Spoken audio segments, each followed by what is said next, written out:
Survey జనా సుఖినో భవంతు అని ఎక్కడ ఉందండి? మనకు ప్రార్థనలో వస్తుంది కదండి కదా. సో మీరు దాన్ని ఆచరిస్తారా? అది నన్ను చెప్పనిస్తే నేను చెప్తా.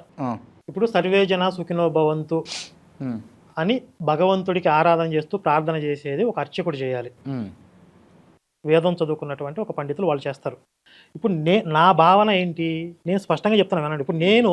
ఇప్పుడు హిందుత్వంలో ఎవరి విధి వాళ్ళు పాటించాలి. ఇప్పుడు నా భావన ఏంటి, నా దేశం సర్వనాశనం అవ్వాలి అని కోరుకునేవాడిని, హిందుత్వం సర్వనాశనం కావాలని కోరుకునేవాడిని, వాడు బాగుండాలని ప్రేయర్ చేయాల్సిన అవసరం నాకేంటి? అది కాదు నేను అంటే ఇప్పుడు మీరు అది మధ్యలో దొరుకుతున్నారు చూడండి.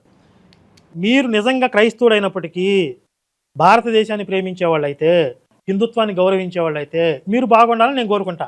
కానీ మీరు ఆ భావజాలం కానప్పుడు మీరు మనసులోనేమో హిందుత్వం సర్వనాశనం కావాలని మీరు మాట్లాడకండి. నన్ను చెప్పలేమండి. మీరు హిందుత్వాన్ని నాశనాన్ని కోరుకుంటారు, భారతదేశాన్ని ప్రేమించరు. మీరు మీ క్షేమం కోసం నేను ఎందుకు ప్రార్థన చేయాలి?